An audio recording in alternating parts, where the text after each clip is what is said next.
Ladies and gentlemen, boys and girls, lax rats alike, welcome back to another episode of the Crease Dive. Today is Wednesday, September 20th, and it all comes down to this, boys and girls. We've got two teams, one game. We've got Water Dogs, we've got Archers battling it out this weekend in Philadelphia, the lax capital of the world, the Paris of Pennsylvania, for the PLL championship. What a long season of lacrosse we had, going back to February with the college game all the way through the PLL season. And it all comes down to this. I'm Jordie from Barstool, and with me, as always, we've got my good friend and yours, Doogs, in the lab. Doogs, last game of the season coming up here. How are we feeling? Bittersweet. It's a long, winding road that leads us here. All roads lead to Philly. I think the Final Four was the Final Four in Philly. Final Fours in Philly, PLL championships in Philly. Damn, you think with all the championships that are in Philly in the past year, that Philadelphia, of course, has one, right? Well, you're an absolute scumbag. Well, yeah, I guess that's a way. Well, I mean, at this, we're going to be, maybe a month and some change away from the Phillies winning the World Series this year. I mean, Eagles are 2-0 at this point. I think by the time that by everyone's listening to this, we play Monday Night Football, so on the road to 3-0. So how about you just shove it up your hoop there, Dukes? Fair. But yeah, it was a great 2 weekends on the circuit in Foxborough, Long Island. I was pretty surprised, just jumping right into a little bit. Two blowouts, by the way, just two blowouts. Archers demolished the Redwoods, and then the Water Dogs just absolutely annihilated the Cannons. So we got Archers, Water Dogs, meant to be. They were supposed to play 3 games this year. Split 1-1. We will find out who the best team in the league is. I think you guys know that I'm rolling with the Water Dogs. But yeah, I thought Long Island I thought Labor Day Monday in Foxborough was sick. And then, to be honest, I was coming up with excuses for the podcast for Long Island, like for the attendance, like days and weeks leading up to it, because I was like, one, would my friends go to skip an first NFL Sunday to watch their friends play lacrosse? I was like, probably not, right? And then I started seeing it's raining, and I was like, okay, like nobody's going to come to this. I was shocked by how many people showed out. It seemed like one of the biggest crowds at Hofstra for the PLL, except maybe like one of those Friday night games. But I think that Long Island has gotten shafted in the past with like 4th of July weekends, Long Island Lax Fest at the same time, so kids couldn't go. So when it landed on the first NFL Sunday, I was like, nobody's going to show up. Long Island showed up, and I thought it was a great crowd. There was like one Twitter account that always tweets at me like Long Island doesn't show out. Fucking heard dick from him this weekend. So yeah, well, it was great venue. It was great atmosphere, great home of lacrosse, because it's the best place lacrosse players are from, as we know. But yeah, I'd imagine one guy that typically tweets you that Long Island doesn't show up from lacrosse. You say you didn't hear from him. I doubt that's the case. You probably just heard from one of his other like 2 or 3 other burner accounts. Yeah. I mean, yeah, it's to get a semifinal there, it's gonna bring people out just because well, actually, it wasn't the case. Like, you would hope that you're getting 2 really good games because you're going to be seeing 4 really good teams. It's kind of right. hard. You show up in the middle of the summer, like you got a spot in the middle of the summer, and you're like, all right, like who knows, how these teams are going to show out for this game and if they're going to be blowouts or not yet. Turns out that both of them were blowouts in the semifinals. I would like to say I appreciate the boys for doing that, because as a guy who wasn't on Long Island for those games, just sitting on my couch watching the TV, it was great that I was able to mainly flip around and watch Red Zone and the NFL games, and just every once in a while I'll take a glance at the other screen that has the PLL on, and it's Graniment doing Graniment things again. We got a great vintage Graniment game against the Redwoods, and then when it came down to Water Dogs and Cannons, you just kind of look over and there goes Michael Sowers again, 3 goals, 3 assists. So great to see 2 Philly guys leading their teams to Philadelphia for the championship.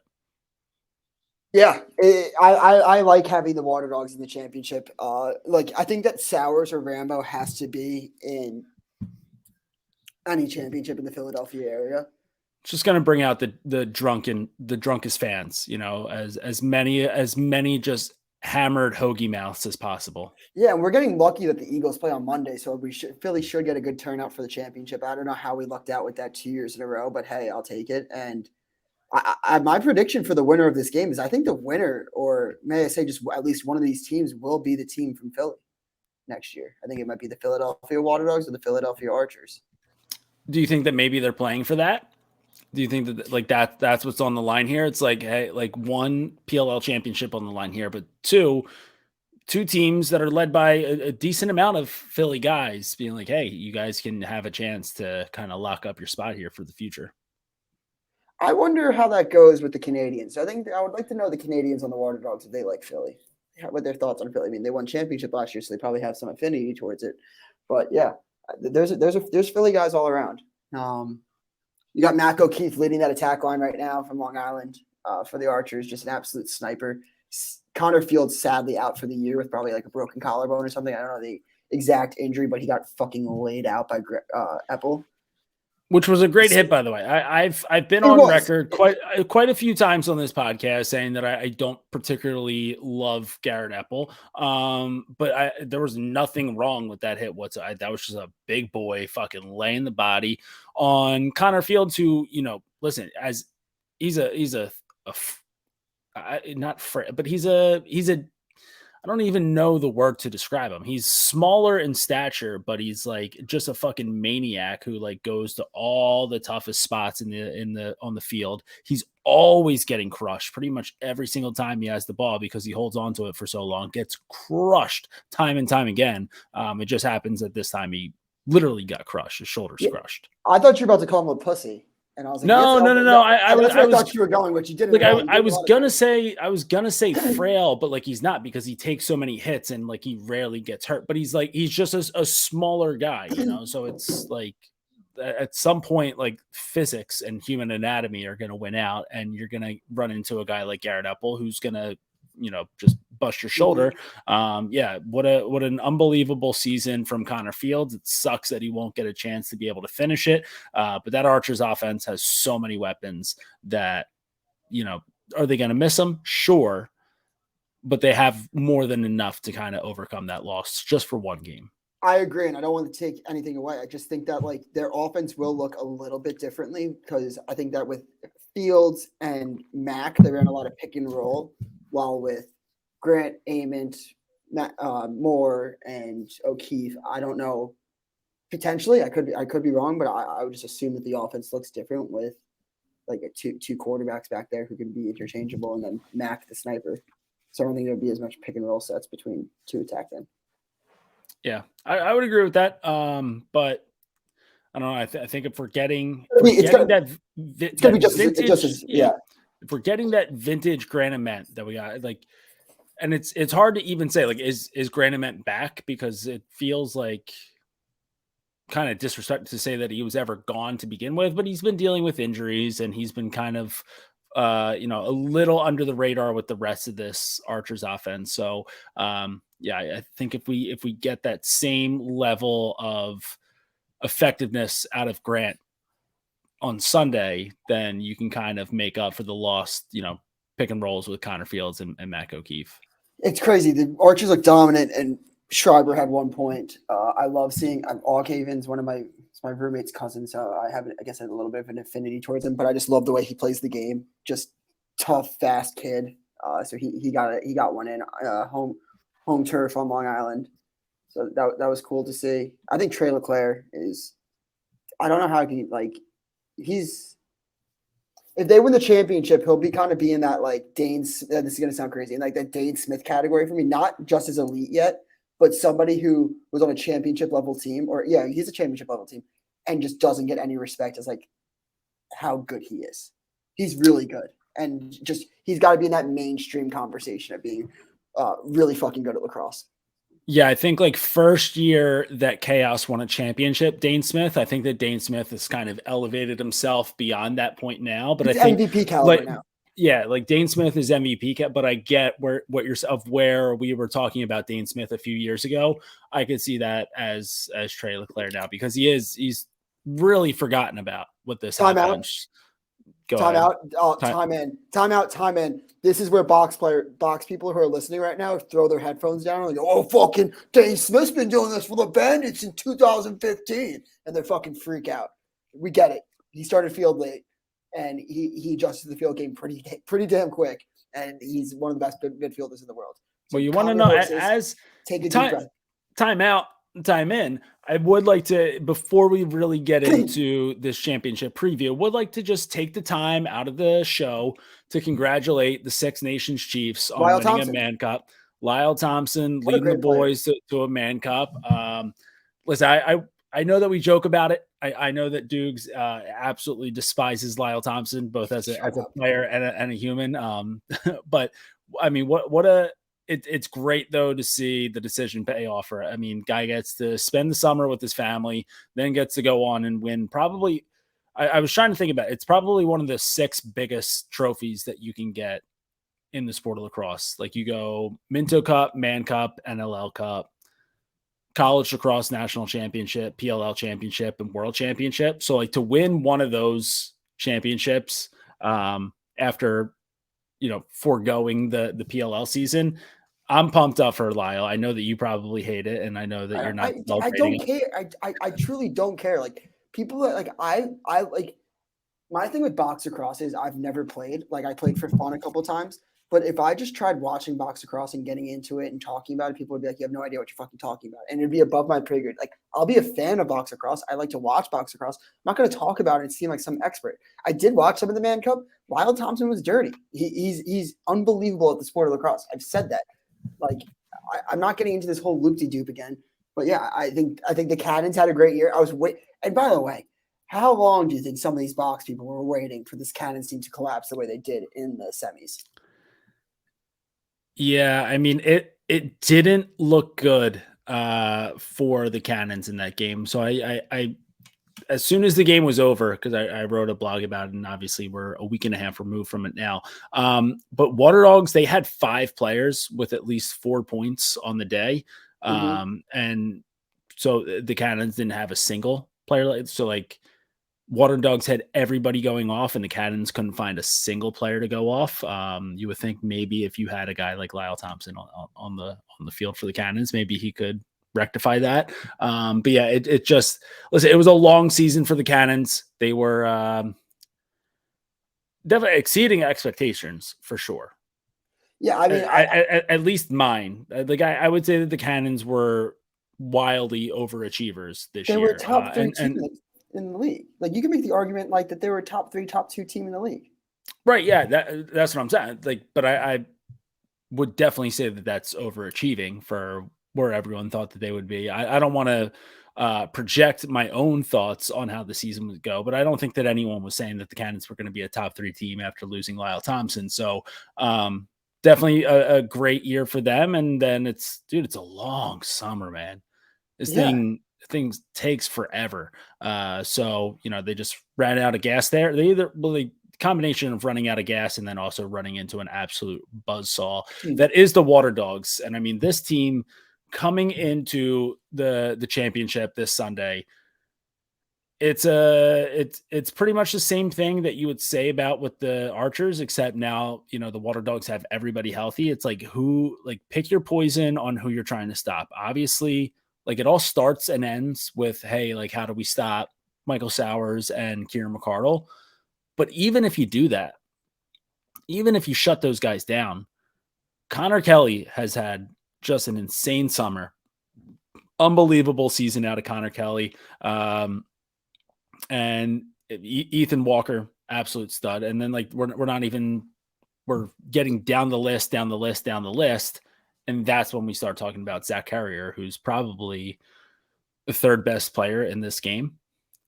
Yeah, I just want to just quickly, I guess, before we jumping into the championship, I just want to talk a little bit more about just the Water Dogs and what they're able. The Water Dogs just looked like I don't even think at the one point the Cannons got demoralized, But what Dylan Ward was able to do, like he was saving everything in that game.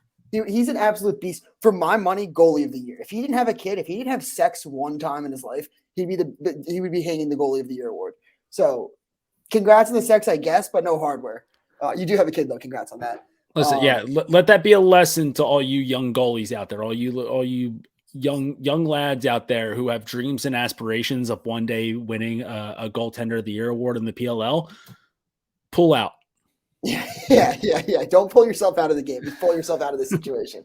I mean, I want to know Nestler's thoughts later on about Colin Kirst, but like Colin Kirst didn't play his best game of the year, but I don't even think if he did play his best game, it would have made a difference. The Water Dogs are that good, and you're going through it. Now, someone was asking me, who do you think the best team is, right? And just like you named, you go down the list, right, of who offensive middies. They have the best offensive midfielders. They like the fact that McConvey has played the way he's played this summer and probably is the odd man out of the rotation is crazy.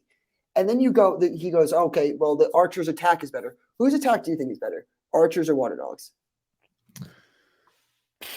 Healthy all the way around, I would say Archers. Without Connor Fields, and I go Water Dogs. And either way, it's like such a coin flip. And if you're going individuals, I'd probably agree that the Archers, but then you go through like the Water Dogs.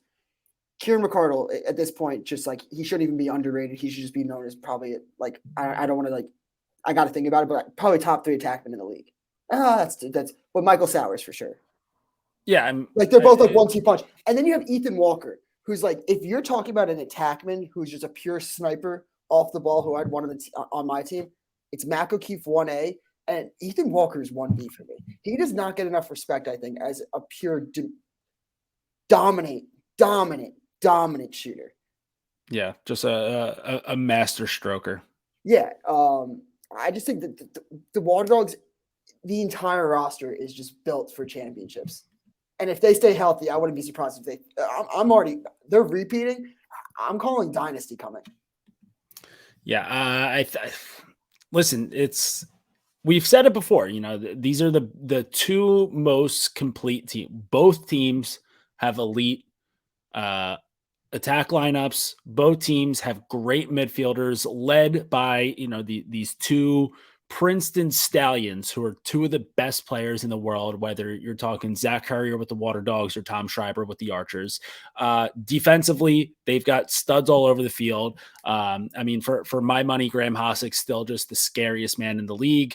The defensive lineup for the Water Dogs, led by Eli Gobrak and Ben Randall, like these guys, Liam Burns, just guys who are absolute freaks and can, take away they can get that ball on the ground at any given time. Rylan Reese, a guy who you always have to worry about in transition. Sabia has been so good this year, covering just most physical dominant people, like out of the box, down low, just covers whoever they need. I think he's been great too. I just want to shout out him. Yeah, we're talking LSMs who are dangerous in transition. We got Jared Connors really kind of figuring his pro game out with the Archers. Challen Rogers, a guy who's kind of going back and forth between whether he's being used mostly as a D midi or an offensive midi. So I mean, in the transition, both these teams are great. You've got great goaltending led by a couple Canadians, Dylan Ward, Brett Dobson, 2 of the best in the game. Obviously it's still, goalie of the year still goes to Blaze by default until he proves that he's not, but Dylan Ward and Brett Dobson are both right there at all times. And then really, like, I guess the one thing where I give the Archers the edge, but I don't even know if it's an edge or what the deal is. Like when we're talking about face-offs, you talk about Zach Currier going up against Mike Sisselberger. Like, yeah, Sis is going to win face-offs, but let's go back to that last game of the regular season. Where was that at? Did they end it in Seattle? Was that where the, yes. So, I mean, what, Archers were up by 2 with like 30 seconds to go. Water Dogs able to get a big 2 bomb, and then that ensuing face-off there's like 30 seconds left. Sis wins the face-off, but that's almost by design by Zach Currier, because then is the moment that Sisselberger picks up the ball, you've got the best 2-way midfielder on the planet, and Zach Currier chasing him down, strips the ball, goes down the other way. Kieran McCardle gets a little lucky that, ball ends up on a stick right on that back pipe there. But either way, they're able to score a goal in the dying seconds, all because Zach Currier, by design, loses that face off and is able to chase down Sis, cause the turnover. Now they have the full shot clock going the other way. So it was Salt Lake. Okay. I just knew someone was going to be mad. Like, I was at that game in Salt Lake. Yeah. Whatever. If it ain't the Northeast, we ain't talking about, no, but it's, but either way, like the one spot where the Archers clearly have the advantage is like, or disadvantage. Depends on how you look at it. So that's the thing. It's like the one point where it's like, all right, like the more complete team here is the Archers, but does it help them that much? Greg Renlund's punching air right now, but like maybe not. So we'll see when they roll the ball out on Sunday. Yeah, I agree with that. I mean, again, just like for the Water Dogs, it's who do you want to have out there? Are you trying to push offensive after? Like, you trying to get Curry out there to the offense? Are you trying to get Gobrek just to fucking cause havoc? Look, preseason bet was the Archers. Placed it on the Dogs before the playoffs. I'm rolling with the Dogs. I might even double down on the Dogs. That's how much I love them. It's also just a win-win. Like, if the Archers win, I know it's like one of those right scenarios, but like, and I'm not trying to do that. Like, I just think the Water Dogs are gonna win. Like, yeah, I don't know where you really stand. So I think you get it's about as much of a dude, they played 2 games so far this season. Both of them have come down to 1 goal. So it's like it's the biggest toss up in the world. Again, the Connor Fields injury really hurts, but like you go into this game and you think, all right, so like what do the Water Dogs clearly have over the Archers? And that's just going to be the fact that they won the championship last year. They won it in Philly. So like they have that experience. And then does that put a little extra pressure on them? I don't think so. And if anything, like, I feel like this is a team that probably gets a little bit better with that. But I think one thing that's really going to go well for the Archers in this game is the fact that they did blow up that core going into the season. So it's not the same Archers team that always had high expectations in years past and then kind of faltered towards the end there. Like, this is a lot of the same faces, but also a completely different team. So I don't think that they have the weight of that. Hey, like we've been building together for years and years to finally get here. And then they have that pressure on them. It's like, this is the first year of this new iteration of the Archers. So I think that they can kind of go into this one. Yeah, they're the 1 seed, so they might have a little pressure on them, but they can go into that pretty loose. So, I just think that both teams looked so dominant. I want it to be the best game ever. Like, I'm very much rooting. Like, if we get I'm rooting for a great game over the Water Dogs or something. You want to know who the biggest winner is going to be? Lacrosse fans? Lacrosse fans everywhere. And I just want to shout out the Bar Down Lounge for being undefeated this year as well. They kicked my ass 8-0. 8-0 against me. You want to talk about a dynasty? Yeah. Let's talk. Let's Yeah. Down. So I don't think that there will be a bar down at the championship game, which all things. Drunk? Yeah, listen, beers are still going to be flowing. Might be better for everyone. I feel like if you offer the bar down, you put that in Philly, only bad things are going to come out of it. But I do think that there will be like some pre-game party in the parking lot, or pre-game parties in the parking lot. They're going to be tailgates. There's going to be cigs inside. I'll be at one point or another. I'll be in a parking lot drinking a beer somewhere. Stay tuned. Don't know the full details of what might or might not be, but I will be drinking a beer in the parking lot.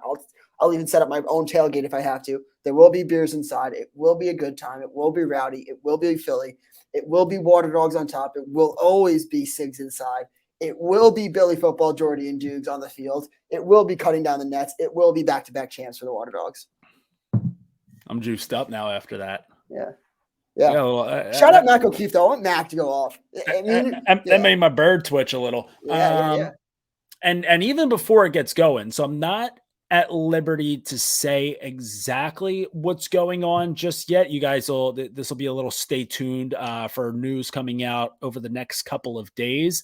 But I can say where we'll be. So if you're making a weekend out of this, right? If you're someone who's traveling to Philly for the championship game, if you come by on Saturday, the Saturday before, so the night, sorry, if you're coming up on Saturday, make your way on over to the Barstool Sansom Bar in Center City, Philadelphia. There will be a little soiree going on there, a little kind of welcome party for the PLL championship. So can't exactly say everything that's going on, can't release all the details yet, but I can say you should plan on making your way over to Barstool Sansom if you are coming up for the full weekend and you're going to be in Philly on Saturday anyway.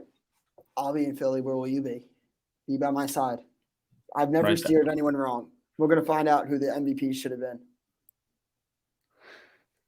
Do you have any? We should probably bring some of those shirts and just completely cuck RJ as he's doing his t-shirt tosses during halftime and just start launching. If somebody finds it, I have an XL and a large. If somebody finds me the MVP, aka the drunkest person at the stadium, that's an XL or a large, they win the shirt. How about that? I like that. Breaking news. You heard it here first. Do you want to get Nestler in? Yeah, let's bring that motherfucker in. I just wanted to pause him. I just wanted to see if he'd start talking. That's why you watch the YouTube. Wait, now I can't add him. There he is. Am I in? I'm in. You're not gonna. I'm in. Fellas, always a pleasure. Took last week off. I took last week off. You guys held it down.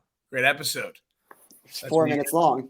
That's what you guys do. That doesn't matter. Doesn't matter how long, how short, it's matter the people on the episode. Are you going to be in Philly? I'm going to be in Philly. I'm ready to rock. I'm ready to get fucking drunk as hell at the Barstool Bar Saturday, save a little bit of the eve for Sunday, and then bring it for the championship. I'm going to go. The Cabrini. Do we have a – yeah, I was going to say, do we have a good Cabrini contingent on their way? I can't speak for the entire Cavalier Nation, but I know some of my buddies will be in attendance. There's a lot of locals who I think will be coming by. People are excited. The Birds play Monday, like you guys said. That's huge. So it'll be good. I'll be telling people to wear their Cabrini blue. So I'll be ready to rock. How do we feel heading into this championship game? Obviously, no curse in the lineup on Sunday. So robbed of that, I know that you can't be thrilled. No, I'm devastated. They all made the playoffs. They filled up almost half the playoff bracket, and then one by one they started to fall. A special shout out to Colin Kurtz, just because that's my guy. Unreal year out of Colin. It hurt to see the Cannons fall. Seemed like Doogs was in that Cannons bandwagon pretty heavy all year. I'm not saying he fell off at the end. Not saying he wasn't in it, but just saying I know Doogs was pushing that wagon a lot early in the year. But you get tied. You know what? Fuck you, Nessa. You get tied. I get tied. And also my patience nowadays is at 0 since I've been on Pick Central. Here's what I'll tell you is when you make one take about, let's just throw out some names here. If you make one take about Lyle Thompson, you get tied to this team as the Cannons guy. And then you're like, if the Cannons lose, people are going to come down my throat. Not literally, pause, but people are going to come down my throat. Whoa. And then all of a sudden, it's like, I need to root for the Cannons. So when it gets to the playoffs, like, I'm going to just give you my honest takes. And that's fair. And, if the Cannons won, it was a win. I'd be lying if I said it wasn't a win-win, but I was rooting for the Water Dogs. Yes. Right. No one's coming down anyone's throat. Pause. No, so you got a winner for Sunday? I'm going with the Water Dogs. One, I'm a company man. I'm a company man. I'm going with the Water Dogs. I've been on the Cans all year. I don't think I've taken the Water Dogs more than once or twice, but they got it. They got the Chatham varsity lacrosse head coach on there, Christian Scarpello. Oh, nice. He leads those Chatham Cougars. I bleed blue my whole life. Cougars, Cabrini. That's what I do. But so yeah, I'm going with the Water Dogs. I think they got it. I have a take now. I actually think that the Water Dogs will draft CJ Kirst when he becomes eligible. That's my take. That So would pin be, this moment, September 15th at 2 p.m. A couple years from now. you don't think CJ is going to go number one overall in his class? I actually don't know that class at all. I just assume he's like, he probably will. I think he's got 2 years. I think he's got 2 years left. He was on the Towards and watched last year. He was on the Towards and finalist. Now you're coming down my throat, and I don't appreciate that. I haven't looked at the mock drafts for the 2025 draft. I said Joe Keefe says it up. No, that's your report now. Before the season ends, before our last episode, coming next, your last assignment as intern will be last episode. I want the top 20 for CJ Kurt's draft class, or top 10. We'll do top 10. Okay. What is So that? The 2025 draft We're going to class? assume he's doing another year because I believe he has 2 years. And you're gonna have to guess the teams that will be in that order. All right, so I'm going to get the draft order and the top 20 guys projected to go. I mean, they're probably also in a few years, you might get another expansion team or two, right? Like we could see the Lizards come back, or we could see like the Bayhawks come back. And you could make those predictions as well. So, all right, I can do that. I got a lot of time. We got the weekend in Philly, and then it's time to go. So. I do have a last curse of the week. Last? Second to last. Of like once, it loses its luster a little bit when all the curses are out. And then I spoke with them. They said, listen, the award must go on. It can't be about us. It was never about us. It was about the sport of the game and growing it. So it's about what the curse name represents. Yeah, I veered left and the curse family put me back right. So hard right. Just two honorable mentions. Colin and Cole Kirst, the two brothers. Names have been said a lot this year. Special shout out to Colin, not like earlier in the podcast. Special shout out for having the most Kirst of the weeks of the official PLL season. No matter what happens next week, no matter who brings it home, I can promise you one thing: they will not have more than Colin. That's an award within itself.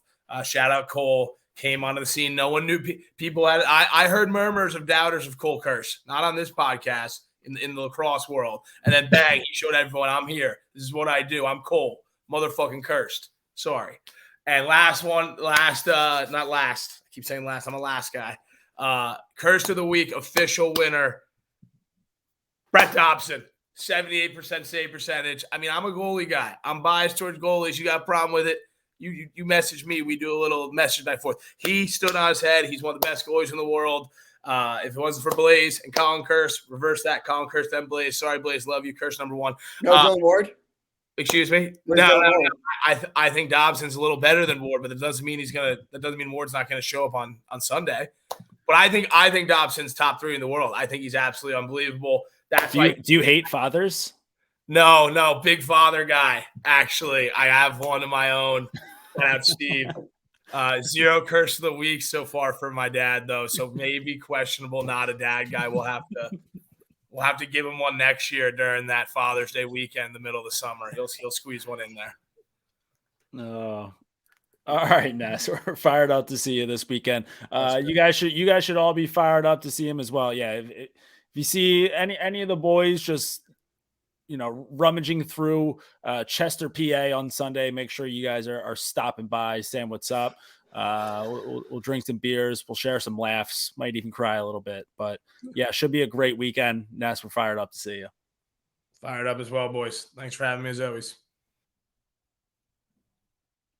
Yeah, I mean, it's going to be a great weekend. We're going to get a great turnout. I always thought, the vibe in the, like outside the stadium, all the, all like the, what do they call it? Do they call it the Premier Zone or whatever it is? Premier like beforehand? Zone. Yeah. Like there's always just a little bit more going on there for the championship than like the average game. Like you kind of sense the Premier Zone. It's just, a bunch of little kids rolling around, hanging out at the ECD van and shit like that. And, credit to those guys making it out to so many events. Those guys are maniacs. But yeah, you feel the anticipation for that championship game at the Premier Zone for this one. So I'm fired up to get that that fire in my belly on Sunday.